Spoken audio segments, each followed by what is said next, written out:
Zach Servideo here from Boston Speaks Up, and I'm here with Alex Kantrowitz, who's a CNBC contributor and the founder and lead writer at Big Technology. What's up, Alex? How are you? Hey, not much. Good to see you, Zach. Thanks for having me on.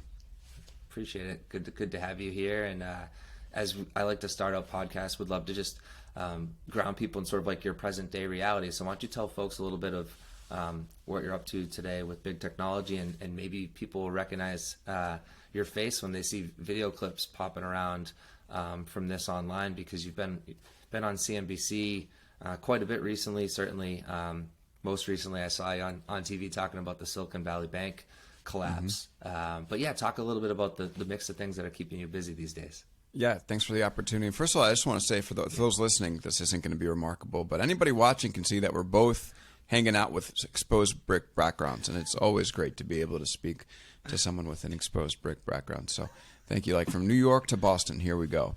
But Big Technology. So Big Technology is a newsletter and a podcast. The podcast is called Big Technology Podcast, available in all podcast apps. I'm required to say that contractually.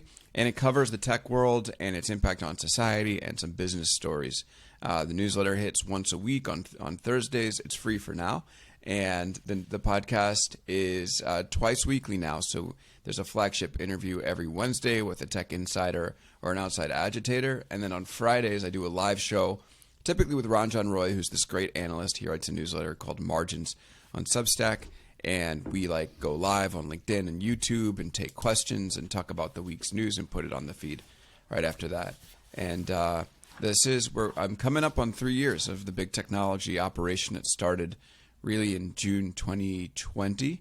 So it's been a very interesting life cycle for it, dealing with, COVID, 2 different presidents in the U.S. and now financial crisis, and big ups and downs for the big tech companies.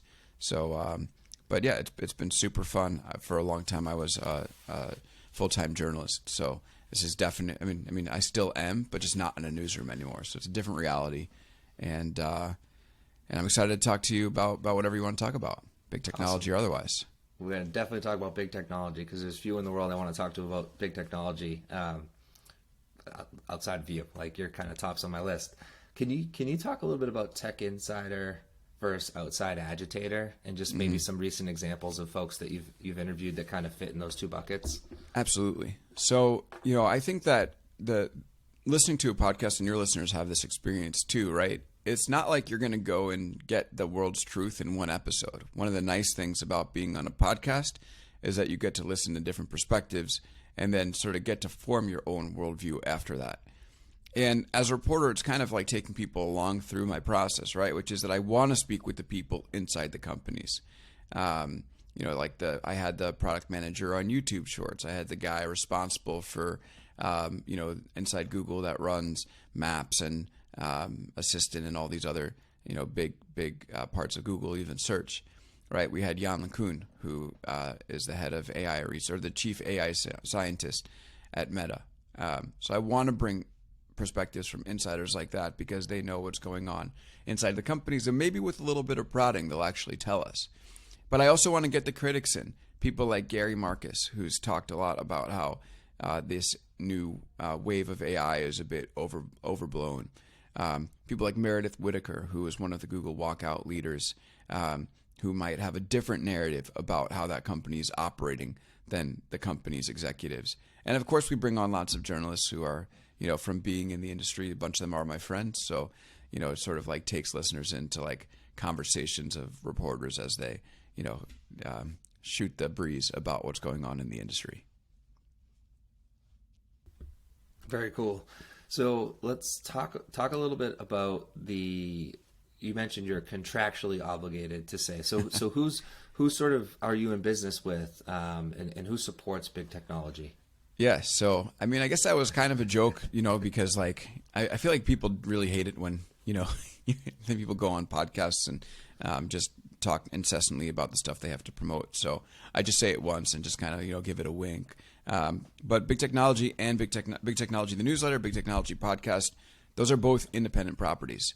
So unlike most journalists who would work in a newsroom, I work independently, completely independently, which means that what you get on the show and in the newsletter is unfiltered. There are no editors, for better or worse, and there's no real agenda that's moving it. It's not a right-leaning or a left-leaning publication. I'm fairly down the middle. I try to see things with like a cool and level head, and sometimes succeed. And so that's sort of like, people should know, what motivates the coverage that they're seeing. And with me, I think it's fairly clear. It's entirely ad supported at this point also. So I think that's important to note. Yeah, and that was what we journalists call a rhetorical question, because I wanted to set up and just clear that one, because I could tell the tongue in cheek, but and I actually wanted to dive into the independence of your reporting, how it came about, and how important it is in present day. But yeah, not partner supported, but really just ad supported. But easier said than done. Certainly part of a wave that, I recall back when you still were at Buzzfeed, and your book Always Day One was out, which we can talk about. It seems that, from far away, but as a fan, as an admirer of your work, it seemed to me that on the back of Always Day One and the great success of that book, it sort of gave you the foundation, the launch pad to go over to Substack, go independent. Is that correct? And can you just talk a little bit about like what it's been like as an independent journalist in the modern day? And I think you do a really good job of the podcast format and the written format, and I think a newsletter sort of oriented or focused distribution is really smart. But just it's a pretty good blueprint for journalists. Again, it's not that it's easy, but how did you how long were you planning that out, and would you would you attribute sort of like, what's the journey in the arc of you becoming an independent writer? Did it start well before you left BuzzFeed and you were plotting your way, and that was always the plan with the book? I'd love to sort of just like let you riff on that a little bit. Yeah, so it was actually a lot messier than it might look like on the inside, because my book came out on April 7th, 2020, which was the worst time in like 112 years for an author to release a book. It was, I think, the peak death week in New York in COVID. And I watched, my launch parties and a media tour completely disintegrate in front of my eyes. And of course, that wasn't, I feel like, a lot, that wasn't the worst part of that week. And, but, from like strictly looking at a business standpoint, like I realized that my book was going to get nowhere if I stayed inside BuzzFeed, because we were a tech desk covering different things. Like I was assigned to cover the different events that got canceled in the tech industry, and like whether people were getting refunds from Airbnb and Verbo, which I think are important stories. But for me, like I had spent 2 years working on this book, Always Day One, which you referenced, which is all about the inner workings of big tech. And I knew that if there was a chance that this book would get to the public, it wouldn't be within a newsroom. Like I was going to have to go basically full-time, and not just promoting and like speaking about it, but actually building on top of the issues that I had uncovered in the book. And that could have been freelancing, because I had been in touch with a bunch of editors before launch week, and then the COVID hit and they all ghosted me, understandably. But like I thought maybe some of them would come back around when things came back to normal. Mind you, this was in early 2020. So I thought maybe by the summer COVID was going to be done. That was a mistake. And so basically, like that's what big technology began as, was really just like a way for me to keep writing independently. I loved in the book process being able to follow my curiosity and see where things led. And so I thought maybe I could do more of that on my own. And when I made my announcement that I was going independent, I had 4 pillars to it. One was freelancing. The other was public speaking, which I thought was going to be like, more about pushing the book. And then I threw in, okay, we'll do a newsletter on Substack. And at the very last minute, I said, we'll do a podcast too.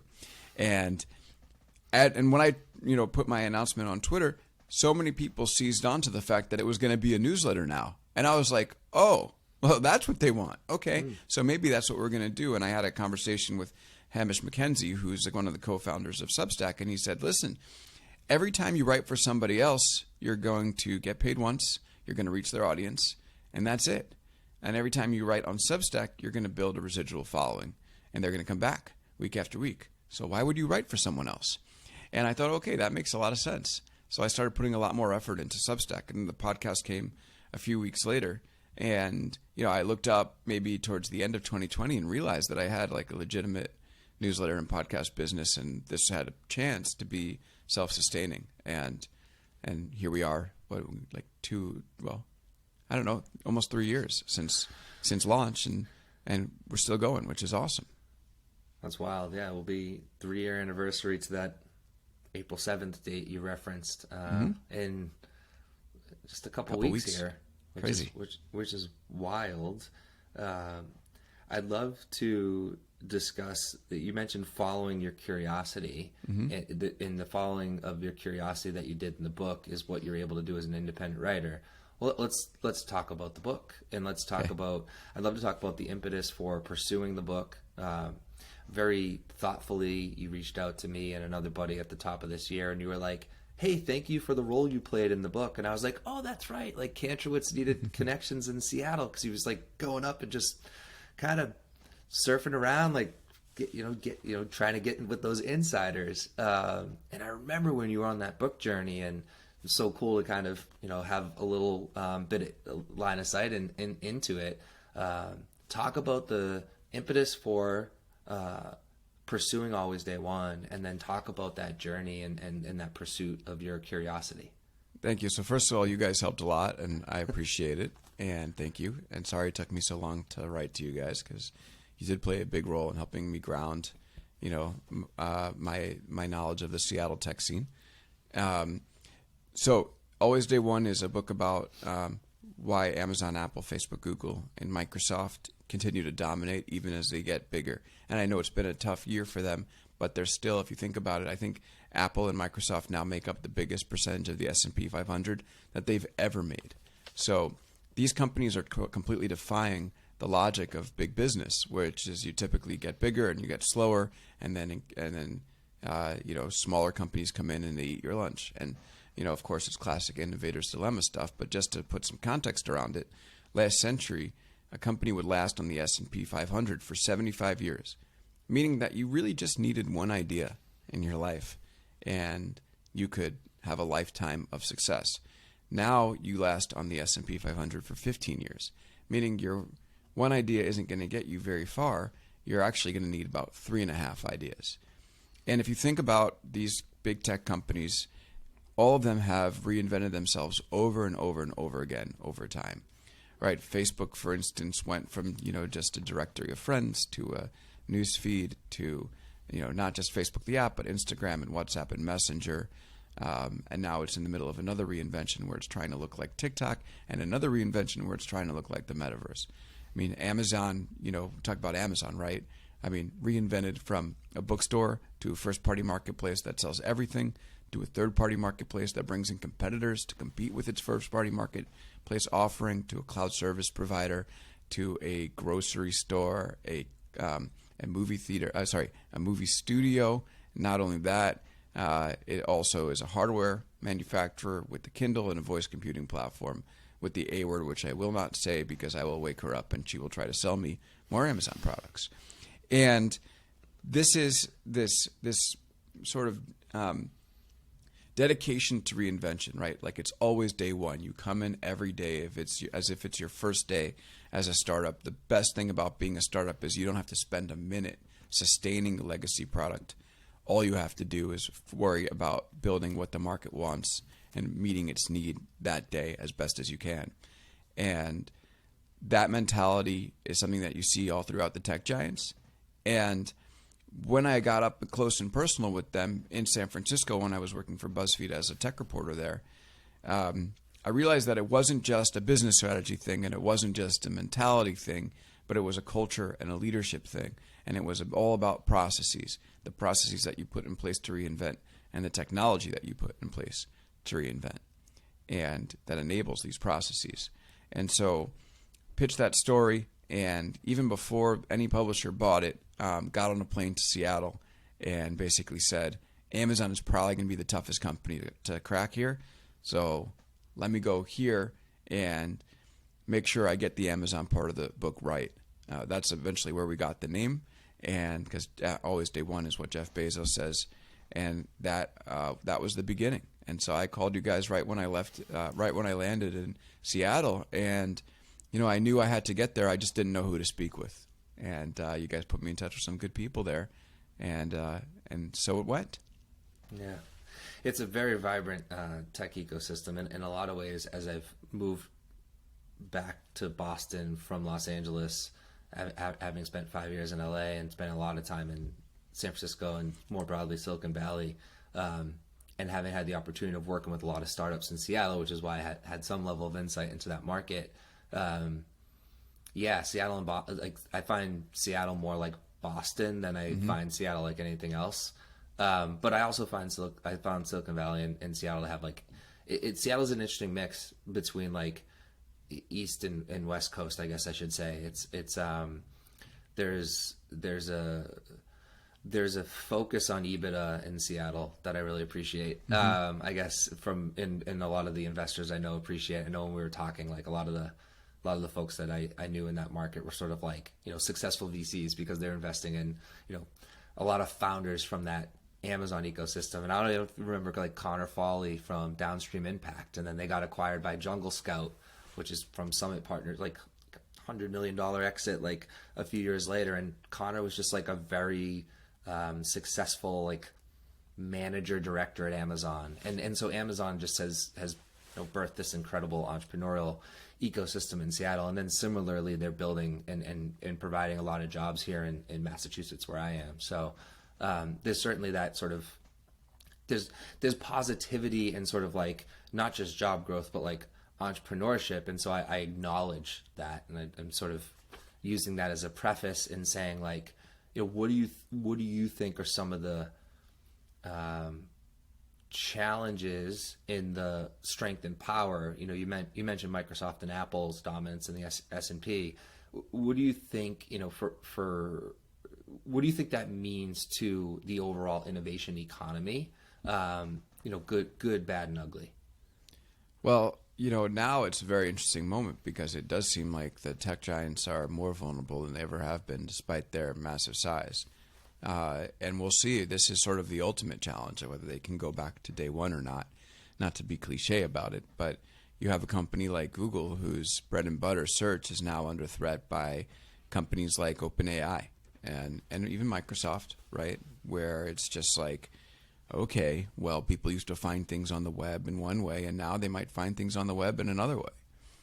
And you might say, all right, Google's so big, how long have we heard about Google, Google's antitrust stuff, right? That it's crowding out others and making the playing field unfair and ensuring its own dominance. And yes, a lot of that's been true, but the thing that was largely left out of that conversation is that tech innovation has a way of upending these incumbents, even when there's a chance that even when it seems like they're going to be on top forever. If you think about it, think about the last big antitrust development we had in the big tech world, which was Microsoft, right? Now, what is the thing that really did Microsoft in for its lost decade, right? Was it the fact that it was embroiled in so many big antitrust cases in front of the federal government? Or was it the fact that we moved from desktop to cloud and from desktop to mobile, which then all of a sudden makes the desktop operating system du jour, Windows, right, less valuable and sort of throws the company for a complete loop. Now you could argue, okay, maybe the fact that Microsoft wasn't able to ride those changes and ride the transformation so well was somewhat of a result of the antitrust stuff. But what technology has a way of doing is sort of clearing the decks and saying, okay, this is the new paradigm. Who wants to compete? And you see a company like Meta, right, formerly Facebook, trying to get ahead of one of those with its whole metaverse push. But you never can quite be sure when that big shift is going to happen or what that big shift is going to be. So a year ago, everyone's talking about metaverse as if it's assuredly going to be the next paradigm in tech. And right now, everyone's pinged right back to generative AI. And so we think about this. These big tech companies, and yes, they do seem like behemoths who just like crowd out anybody who wants to come compete with them, and they are big, and they've gotten to be that size because they've successfully rode these waves and transformed with this day one mentality through each one of them. But that doesn't mean that they're going to continue to successfully do it each time. They got to go back to the drawing board each time. They have some advantages: money, brains, technology, lots of data, but they're not going to be the surefire winners. And that's sort of what makes this so exciting, not only as a journalist covering the business, but for anybody working in the business, is that, it could be exhausting, but it's also just, invigorating to know that you're not there basically pushing the same flagship product that your company has for the last 4 decades. You're there on the cutting edge of change, and your impact will be whether your company survives it or not. That's pretty cool, and that's sort of the state of play right now with big tech versus smaller tech. Yeah, well said. I want to double click on a few of those things. Let's start with artificial intelligence. And from reading your newsletter and following you, I think you seem to, correct me if I'm wrong, and sort of expand on this. AI is is a key technology that all of these big tech companies leverage to enhance their ability to sort of be in that always day one posture. Can you speak to that a little bit? Oh yeah. So we're in the middle of this big revolution of AI right now, where everyone's talking to their chatbots and their mom's talking to chatbots and all this stuff, and they're using image generation technology like DALL-E and Midjourney. And this is, of course, going to be very powerful, very interesting technology that I think is going to play a big role in the tech world.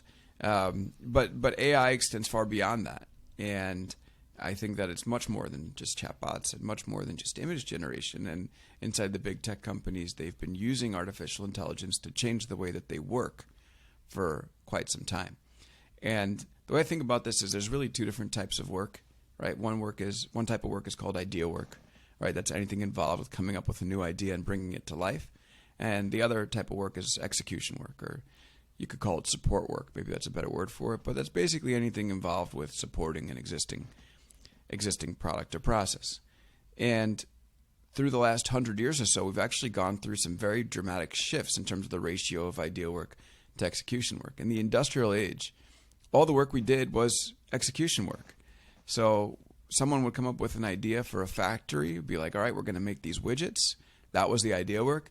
And then everybody's day was spent on execution work, making those widgets. If you said, hey, I think we should make, these other products, you would basically be fired or sent back to the line and laughed off, because your job there was not to bring your ideas into the workplace. Then in the late 70s, or mid 70s, we moved to the knowledge economy, where all of a sudden we said, hey, actually, maybe we should ask the workers what they think, because, their knowledge can actually help us succeed, not just their labor. And that was great. But the thing is, in the knowledge economy, we still had so much execution work. Think about all the support work that underlies every existing function, every piece of maintenance for a flagship product. And you actually have a knowledge economy might be a real misnomer, because it's only a tiny bit of knowledge that moves the knowledge economy. It's mostly, again, labor and execution. That's where AI comes in this current age, or where it makes things really interesting, because you can use AI to minimize the amount of execution work you do and maximize the amount of time that you have for idea work. And once you do that, you're able to reinvent, because you're spending your time not maintaining existing products, but building new ones. I'll give you one example. Inside Amazon, there's a program called Hands Off the Wheel, or there has been for almost the past decade now. And the idea was, in the retail organization, they had these people called vendor managers who were ordering and stocking and negotiating with brands to get their products in the fulfillment centers. So if you're a vendor manager and you're working with Tide, you say, I need this many units of detergents in this fulfillment center and that fulfillment center at this price at this time. Can you do it? And the Tide says, maybe we can, we can't. You negotiate, and eventually, you stock the warehouse.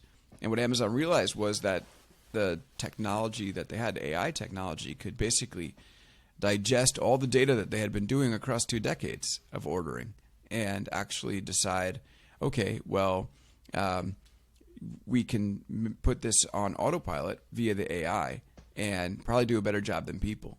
And I actually spoke with someone inside Amazon who led this project, because Amazon did play ball with me for the book eventually. And his name was Ralph Hebrich, who was the head of the machine learning there. And basically, he said that it took a few tries, but eventually they got their AI predicting and being able to order better than people. And they eventually rolled out AI in this process, initially saying, okay, to take a little bit, and then saying take almost the full workload, to the point where now if you're a vendor, let's say you're Tide, or maybe a slightly smaller one, you're going to be negotiating with like an internet portal and not a person anymore. So you can actually go through that negotiation process with Amazon's AI, and that will be the way that they stock. And so by doing this, the company has made room for the people working on, formerly in retail, to be working on bigger and newer and more inventive projects. Just to give one example, Dilip Kumar, who used to do pricing and promotions inside Amazon, got together with a lot of people and tried to solve the most annoying part of physical retail, which is checking out. Going and browsing is pretty fun. Checking out is usually a pain in the butt. And they are the team that would have been working to maintain the retail business, but they're the ones that ended up inventing Amazon's Amazon Go, the technology behind Amazon Go, which is going to be licensed throughout retail operations, I think fairly soon, which is basically something that will be like you pick up the product, you scan in, you pick up whatever you want, and then you walk out, no checkout, all done through technology. And that's how Amazon keeps inventing over and over.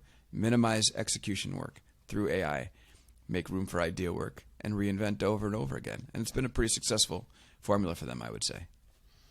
I love that. As someone who prides himself as an idea man, this future AI-oriented world bodes well for focusing on for you. I don't know, yeah, for me, and I think a lot of the ideation that can I think that's a very positive way of looking at like a good sort of anecdote to share with the world, and sort of like how AI can help enhance people to focus on like the creative sort of ideation side of work.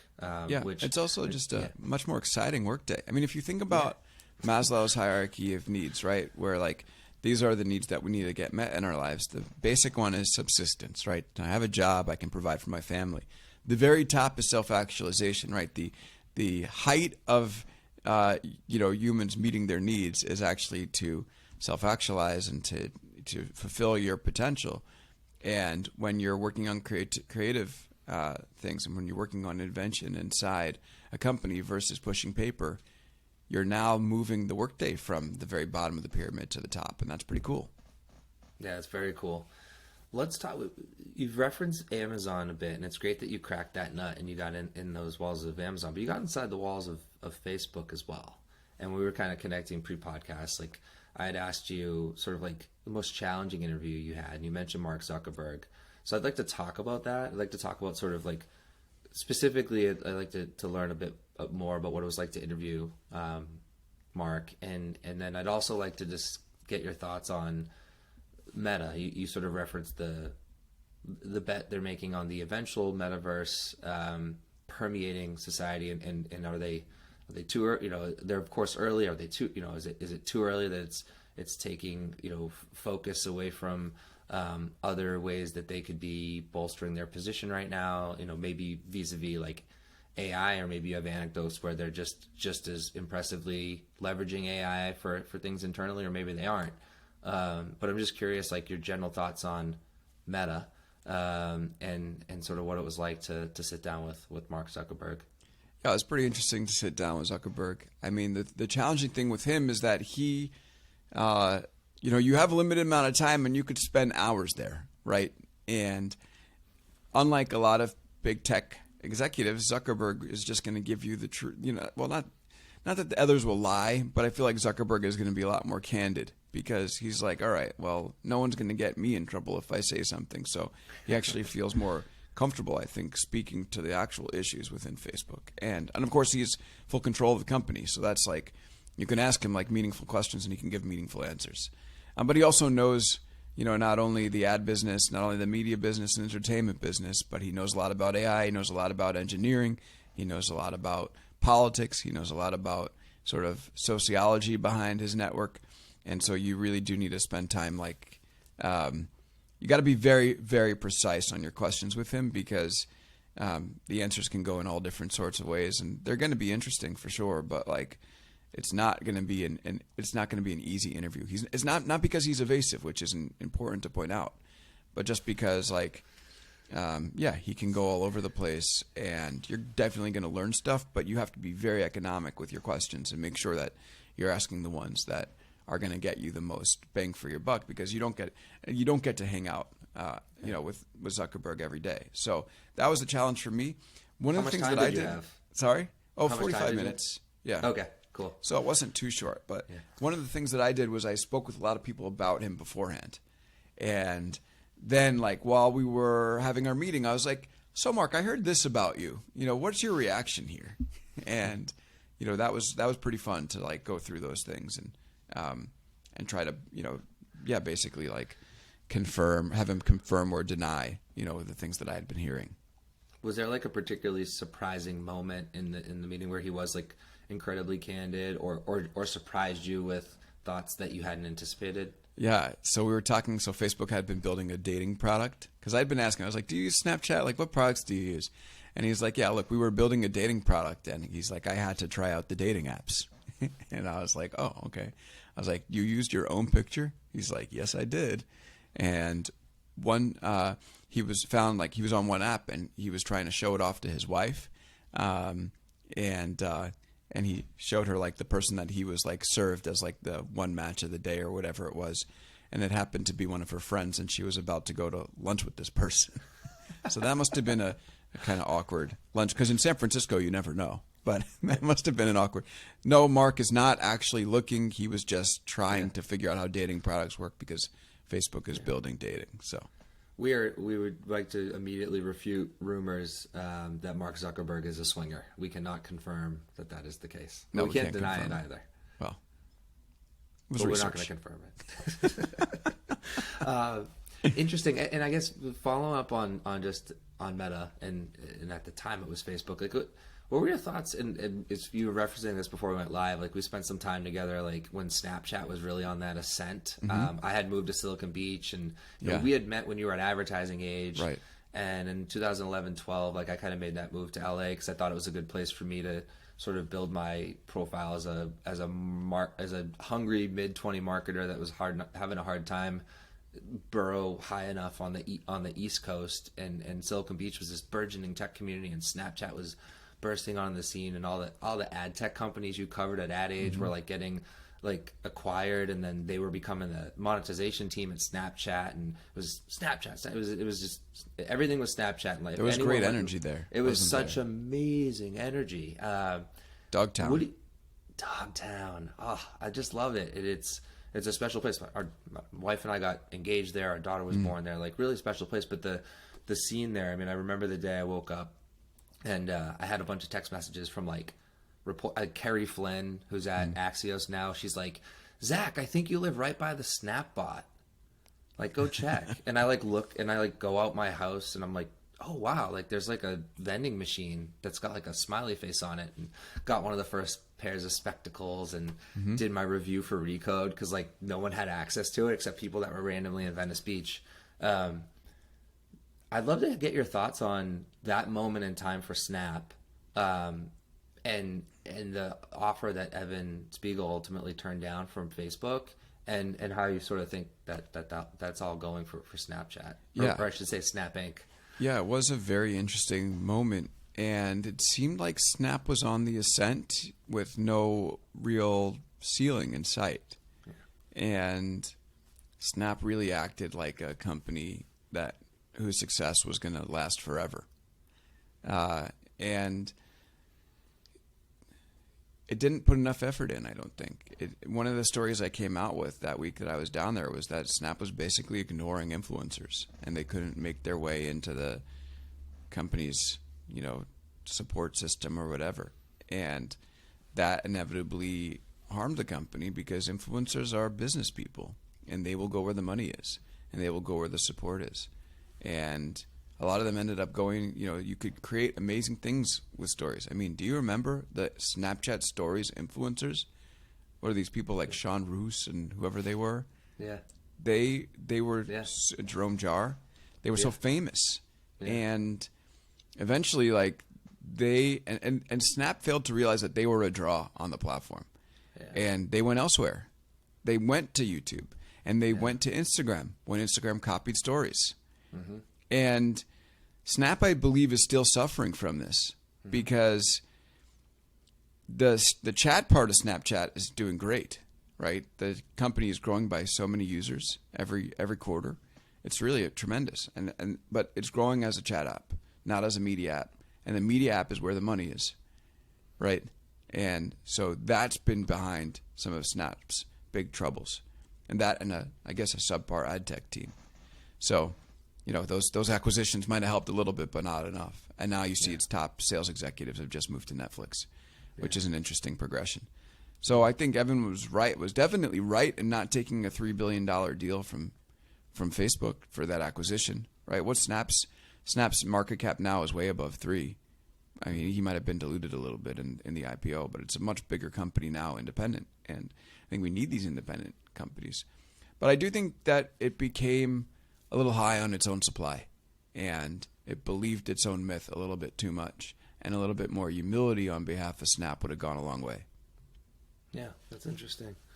I almost want to go back and find that article that you wrote. Where were you at the time? At BuzzFeed. That week? Yeah. That was BuzzFeed. Okay. So that was...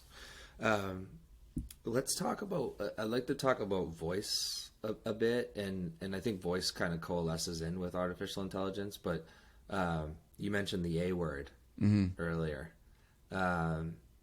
She, they're all, she's always listening. Like, it's, in the TV world, like, as you know, like I spent a lot of time working with like Vizio, and the TV's off and you see a red light, the TV's on. Like we're being listened by more than just A from Amazon.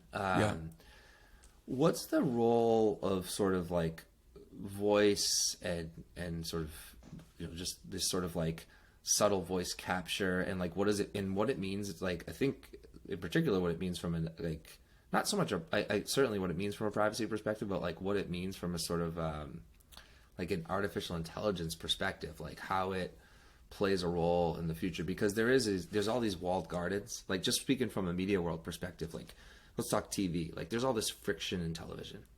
Like, the way my 5-year-old daughter navigates a television is with the remote, is with voice. I feel like and I've talked to a lot of parents. It's all the same.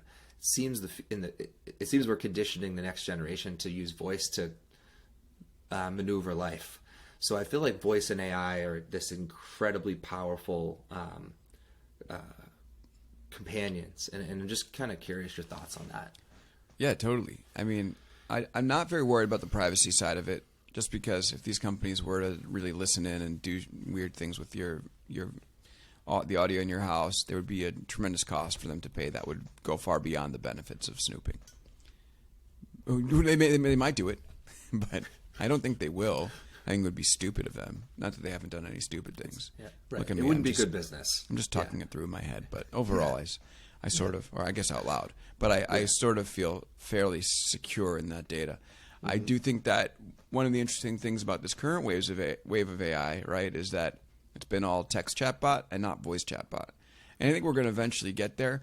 But the thing that you realize when you talk to these like things like Bing and stuff like that is they're exceptionally loquacious. They love to talk. I mean, they got trained by some chatty humans. They talk more than most humans do. Yeah, maybe they do their own podcast, right? And then, they talk more than these two we're out of podcasts. business, And, right. and as you tweeted, I think yesterday, not everyone needs a podcast. That was not about you, by the way. I think I got this pitch from like some. I mean, I don't care. I'll say it. I got this pitch to do some like cross promo from like an up and coming tech podcast, and I looked at it. They were misleading about where they ranked, and I watched some of the podcast, and I was just like, this sucks. Like, you guys, you don't need a podcast. So anyway, that was. I guess on the flip, that means when you did your quick forensics on me, you didn't think it was too bad. So no, yours is good today. Yours Thank is good. You. Yeah. And it's even better with you here. Oh, I appreciate that.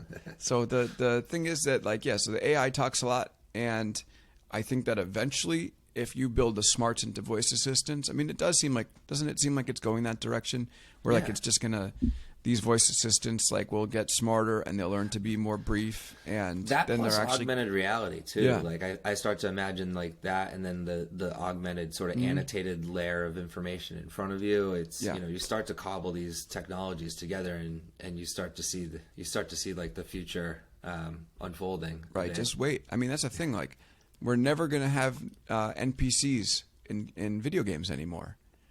Like, have you seen the movie Free Guy? No. All right, so it's my dad's favorite movie, so shout out Dad. It's about, so Ryan Reynolds is a non-player character in a video game, and he sort of wakes up one day and he's sentient. Like, he's like, oh God, like, and he realizes he's in a video game, and he's actually smart. And we're going to imbue this sort of intelligence into every character in video games, and eventually we'll have avatars that we'll see maybe through these AR glasses, or maybe through our phones, or maybe on our screens that are able to talk and hold a conversation. And we're just getting started here. It's very, very exciting. It's a little bit scary, but it's very, very exciting in terms of what type of innovation we're about to see. Yeah, agreed.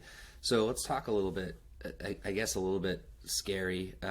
Certainly the U.S. government would think so. Let's talk about what's going on down in D.C. yesterday. Let's talk about the TikTok CEO testifying. I thought you had a lovely report on this in terms of, perhaps the CEO of TikTok being exposed a bit of if he was trying to inspire confidence that he's not the ByteDance isn't just puppet mastering right now. I don't think he did a great job of that.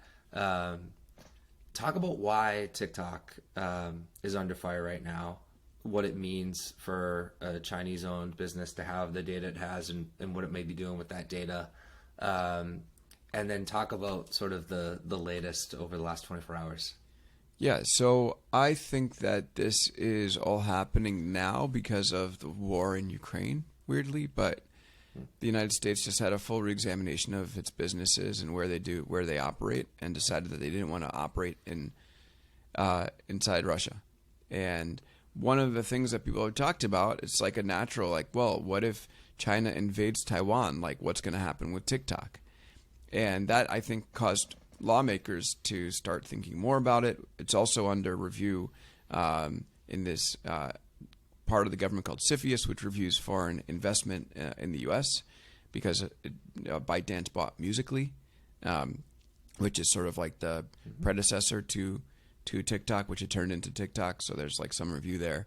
And I think the conclusion was that, this is something that could be used to manipulate public perception in the United States if a bad actor, or if the Chinese government, which you could make a case basically is able to do what it wants with TikTok, if that happened, if they wanted to, they could do it. And in the case of a conflict with Taiwan, that's a potential problem, and we don't want to get to that place. So now everybody is starting to examine it.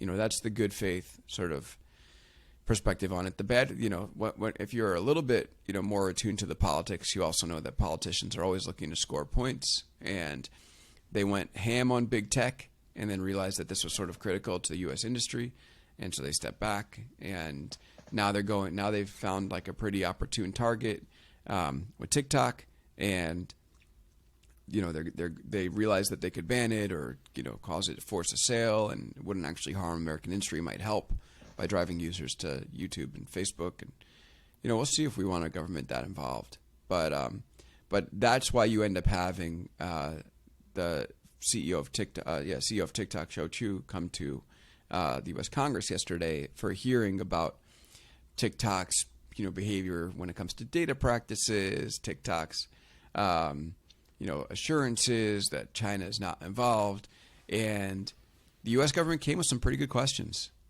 And I would say that, the biggest weakness in that entire hearing was that you saw very clearly that TikTok really doesn't make the calls. It's ByteDance. And here, let me read just a few examples just to give you a sense as to what I'm talking about. And this was in the story yesterday. And I did get some pushback on it, but I'm just going to read it anyway. I think this is fairly clear, right? So let's see. So Chu said, okay, he was asked to say definitively that TikTok wouldn't promote messages supporting Chinese hostilities towards Taiwan. Why don't you just say, I can say definitively that we can't? But he didn't say that. He couldn't say that. Then he was asked to commit that TikTok wouldn't sell its data. You know, he couldn't do that. Non-committal. Then he was asked, who helped you prep for this hearing? And he gave some roundabout answer like, oh, well, a lot of people were blowing up my phone. Couldn't say that it wasn't, wasn't ByteDance. I mean, wasn't ByteDance. ByteDance and stuff like that. Yeah. So does that sound like someone that runs an app? No, I don't think so.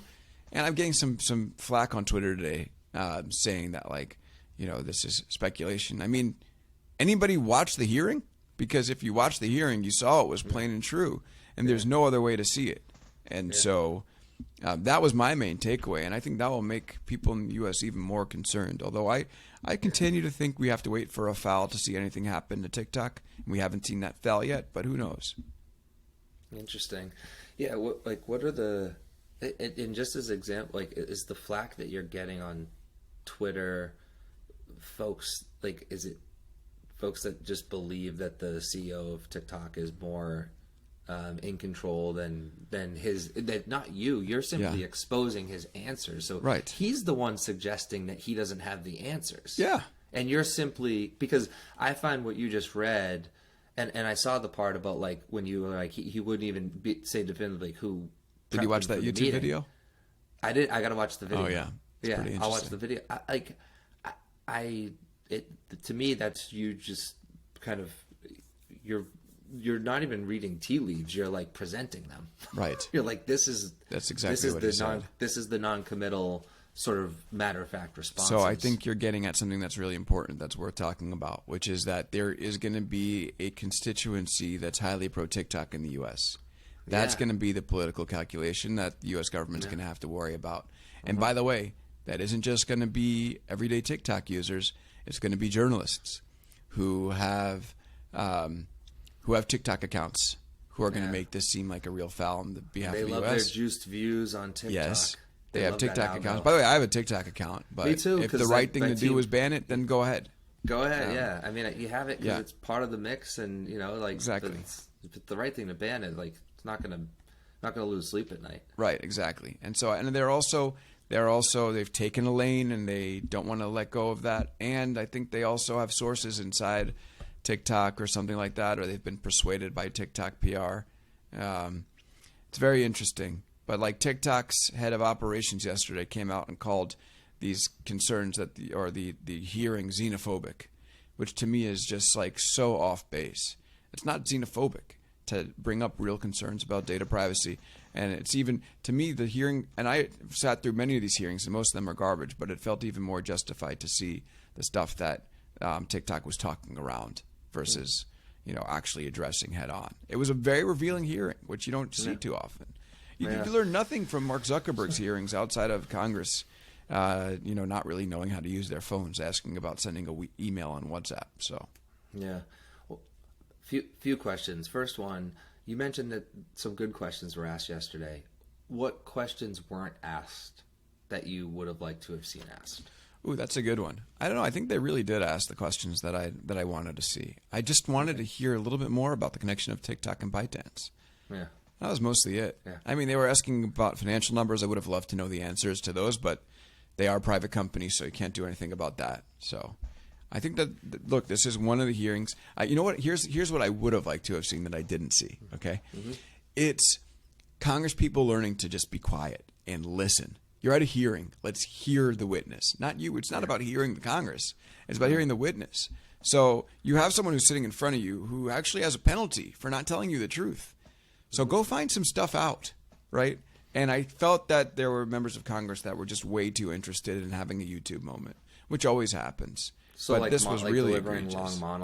long monologues, asking questions that don't make any sense, and then having him try to give some nuance, and then them saying yes or no. I asked you a yes or no. It's like, right. That's embarrassing for the U.S. Congress. So look, it's not all going to be pretty. These are people that are, with varying levels of preparation. But for the clowning around that we had, we also had some really good questions. So that I appreciated.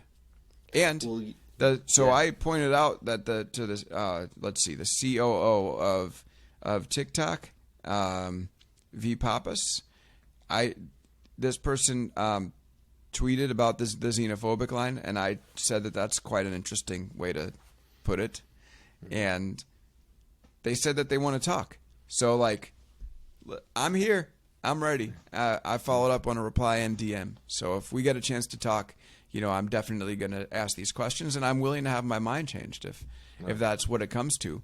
But I don't know.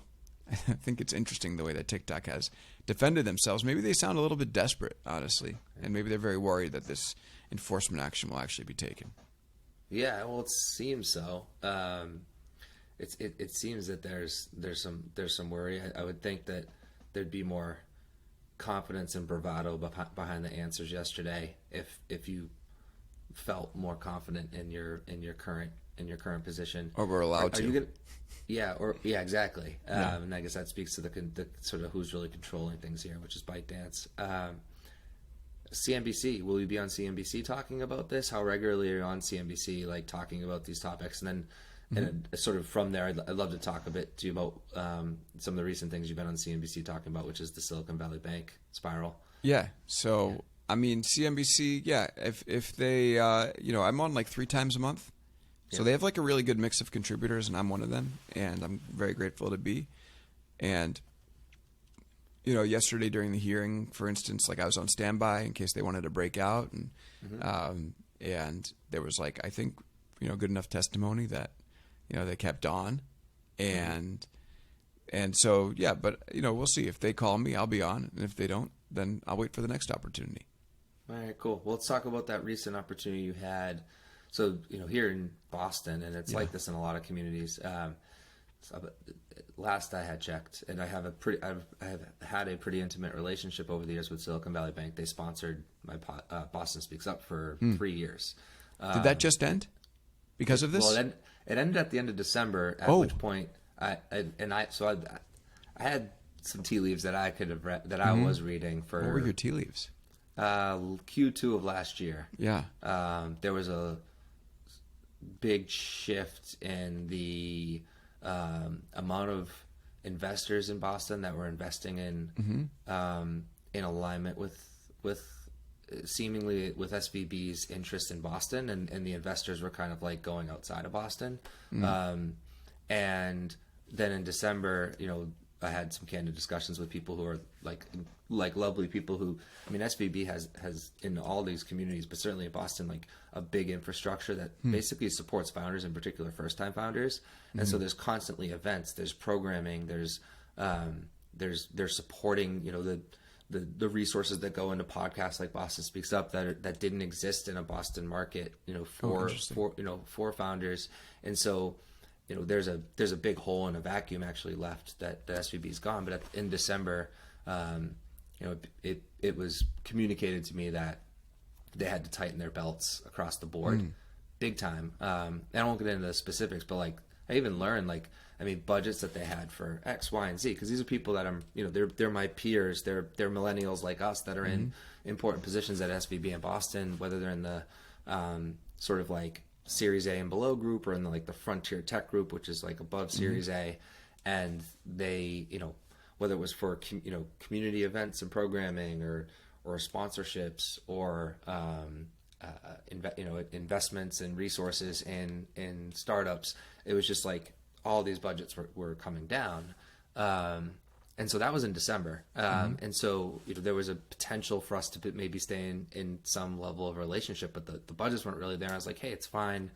We'll invest in ourselves, and we found some other interesting opportunities for Boston Speaks Up through Value Creation Labs, my venture business. And then this all happened, and I was like, oh wow, this certainly. It was less surprising to me, I guess, but still surprising.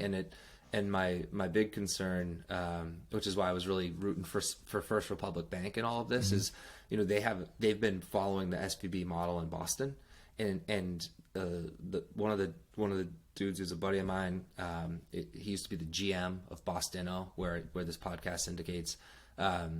He's part of a group that's creating infrastructure and programming and a foundation for startups like SVB had, and they're like trying to step up right now and bring a lot into the market, because there's you'll find there's more first-time entrepreneurs in Boston than any other city, and SVB was like banking with 70% of the venture firms and startups in Boston. Last I checked. So there's a like really sad story here of like, what's this mean for this regional, very significant innovation hub in the United States 2, 5, 10 years from now from the fallout of this. So a little bit of color for me on like my kind of attachment personally and professionally to all of this, and just kind of curious your thoughts, which you've been sharing publicly on the matter, and in particular, it obviously helps big banks. What's the good, bad, and ugly about it overall helping big banks that maybe don't put the same type of infrastructure and initiatives in place to support higher risk, early stage, first time founders like SVB was, and not saying that that's the reason they collapsed. I'm not saying, I don't even think that actually is, but what they were doing there was really valuable work to the economy, and I don't think the big banks will be doing the same thing. Yeah, we've had some debates about this on the podcast where it was like, yes, SVB, basically gave a level of service to first-time founders and smaller companies that, you can basically be sure helped innovation, because banking is a pretty important part of running a business when you're running a business, and this definitely helped, and they got level of service that they wouldn't have gotten at the bigger banks. And that's the issue with the bigger banks, is that they don't care about you unless you're really big, which makes it harder for smaller companies to do well.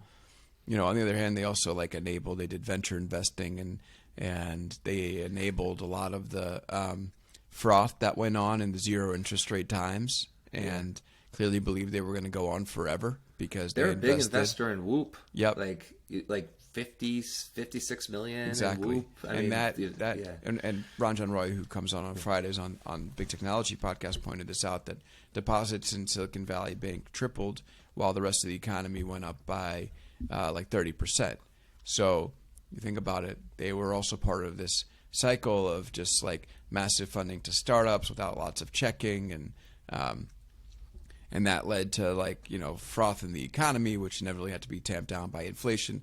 They bet that the froth would continue by doing these low interest, effectively low, a little bit higher than zero, but almost but less than 2% interest, long duration mortgage-backed securities, and they got hit in the face for it.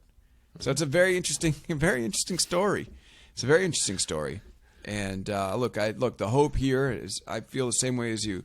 Let's hope that the economy the businesses in the economy, banks in the economy, startups in the economy have learned some lessons, now that the rates have gone up, and we won't end up in a full devaluation mode of like the dollar. Right. For instance, I'm not putting one Bitcoin against $1 million like some might, but we'll see. We'll see. It's going to be interesting, and you would hope that the financial system comes out somewhat stable. But just today, we're seeing.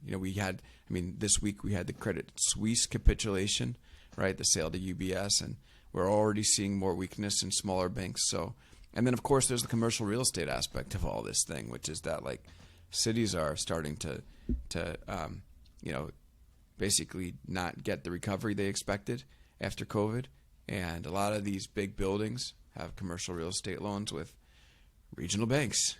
And what happens if that goes away, for those banks? Do we see cascading problems? I guess it's all on the table, but I hope for the optimistic end. So we'll see. Yeah. Alex, you're being super generous with your time. I have a few more questions that I definitely want to get into, and really just kind of want to just take a moment of giving you some gratitude, man. Thank you for this. Thank you. This is great. Yeah, I can hang on for 10 more minutes or so if that's that's perfect. Great. Let's set my internal clock here. Okay. I do want to double click back on Meta and the metaverse specifically, and just your thoughts on. Do you how you see it coming into fruition? Right now, there's those commercials from Meta. I'm sure you see about. Oh yeah, I watched it last night. Yeah, going into the fires and how it's going to help firefighters, and I think perhaps a bit extreme, almost like unbelievable right now, where it's like, oh, I hadn't thought of it that way, and I can see why the creatives came up with that in their own vacuum. But my immediate like ad analysis of it was like, I don't know if I love that. So I think I'm curious what you think about like the branding and positioning of like what is the immediate term, like here's how to think about metaverse, because I don't know if Meta's nailing that. Right. And then just generally, like, where do you think, how do you think the metaverse sort of plays out, and if so, in Meta's favor? Well, yeah, it's good. I watched that ad for last night. That was the first time I'd seen it in a while. And someone had pointed out to me, because what it shows is not really a vision of a social metaverse, but an enterprise metaverse. And right, like if you think about the firefighters, the doctor, it's like a secure, the school, the museum. This is not about people hanging out together in some other universe. The metaverse is actually the wrong term for that, right? So it's just sort of a technology application. And I really wonder what happens to a company like Meta that is selling the metaverse, but it's not a social product. You're the company that built Facebook, for goodness sake. So are you going to be able to succeed with virtual reality? I don't know. Virtual reality not in a social context. Like, is that what you're really pivoting toward? And if that's what it is, like, you're going to come up against specialized companies like Magic Leap, who are building entirely for enterprise and not for consumer use cases. And it's a very interesting and risky path for Meta to go strategically, because this is not what they know. Mm-hmm. Yeah, they don't know. I mean, they don't know surgery. So no, it's just And to your point, I mean, if the umbrella brand and sort of intention of the company is through Meta, and Meta is a B2B enterprise sort of company, and within it exists Facebook, which is a social app, and Instagram is just, there's a lot of conflict there, just from the sort of identity of the business. So yeah, I hadn't thought of the commercial that way, which just actually has me more questioning its ability to achieve the mission of what Meta probably it should be hoping to achieve. I mean, I happen to think that the metaverse is a solid play to bet on. It's early. Do I think that my daughters they're 5 and 5 weeks, which, by the way, my wife's pissed at me. The 5-week-old, it was a daddy night last night. She slept through the night for me. Oh, okay. She's like, how come she keeps doing that for you? I don't know. I must have the magic touch when I wrap her up in the burrito, like a burrito. Mm-hmm.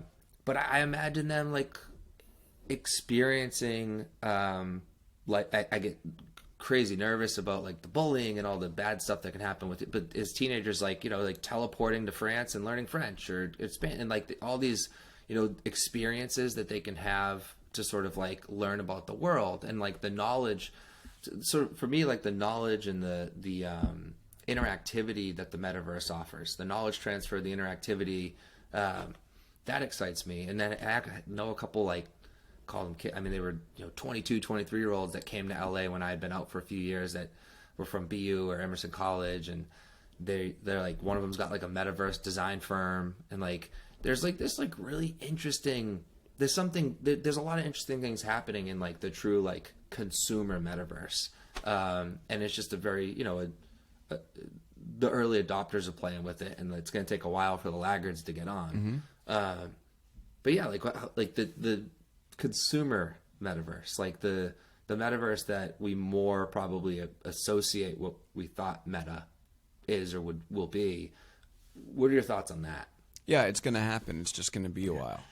Yeah, and that's the whole thing about technology, is sometimes you're way too early, and that might happen with Meta, right? I mean, Google Glass was right; it was just way too early.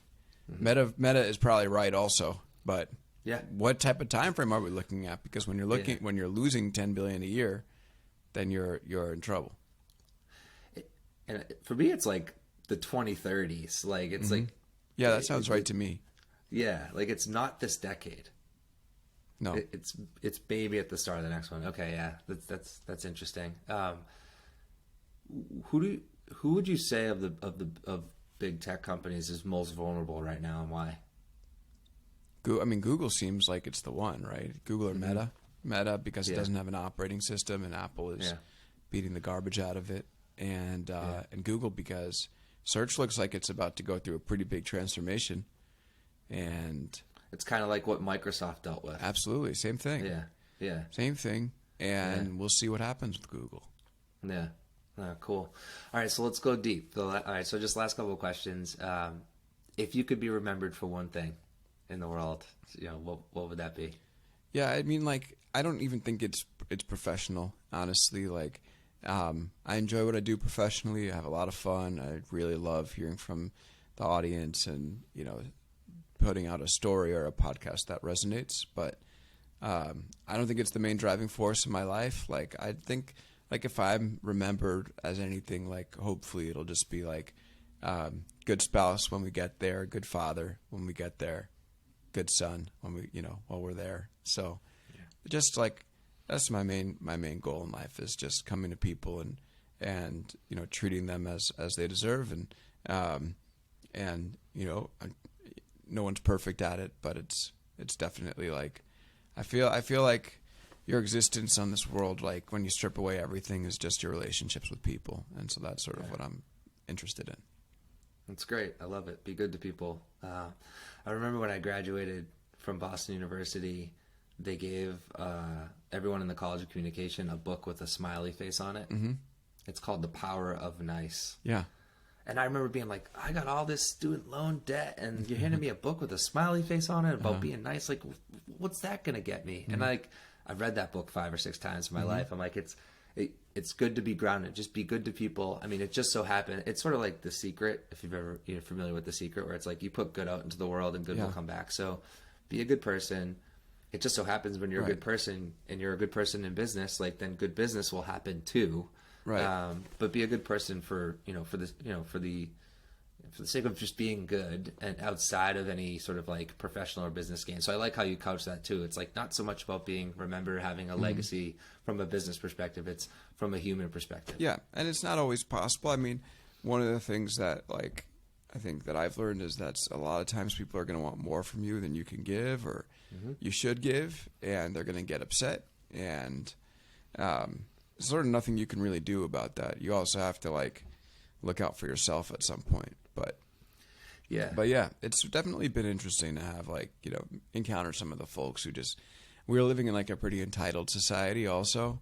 And, just like to deal with the people who are like entitled and believe that you owe them something right off the bat is pretty interesting to me. It's kind of one of the downsides of doing all this work in public. It's just like you do form these parasocial relationships with a lot of people, and most of those are really great, but some of those are just, you like look up one day and you're like, what happened here?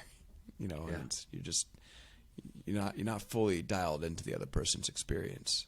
So biggest challenge of my life, the first, professional life, I should say, from 22 to 35. So we're talking up till 2-3 years ago. Fixed it with therapy. Yeah. So useful. I started, I worked with a therapist the year prior to COVID and then kept doing it virtually. And it was all about boundary setting with humans that I had personally and professionally in my life that were expecting so much of me that I was giving so much to. And to the sacrifice of my ideal sort of like mental health, sort of happiness quotient, for what was important to me and my wife and my daughter. So it's my little, every now and then I'll mention that to folks. Like maybe I don't know. Maybe it's from being out in LA and open up to it. I don't know, but therapy is a lovely conduit through which you can set appropriate boundaries and not feel guilt to not give people too much. Oh, totally. I mean, the only reason I'm aware of this type of stuff is through therapy, also. So, yeah. There you go. I love it. Appreciate you sharing that too. So final question, and it could just be good to people, but we always like the idea of ending with sort of like just a challenge for listeners that we share. One of my favorite is, Deirdre Sartorelli. He used to run the Engel Center for Entrepreneurship at Endicott College. she's like, I just want people to be off their devices and be more present.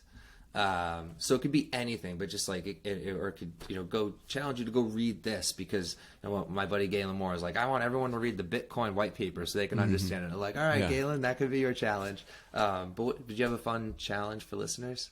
I mean, I challenge you to listen to the Big Technology podcast. No, I'm kidding. There you go. I don't know. It's tough to. How do you set a challenge for other people? Here's my challenge. My challenge is to read the articles on social media before you comment on them or you share them. Don't just comment on the headlines. No, yeah, exactly. That's pretty easy, shouldn't it be? And be good to people. One would hope. Yeah. Yeah. Alex, this has been a pleasure, man. Appreciate you taking all the time today. My pleasure, really. It was great talking with you, Zach, and thanks for having me on. Likewise, looking forward to seeing the continued journey that you're on at Big Technology. Thank you, and likewise. All right. Cheers. Take care. Bye.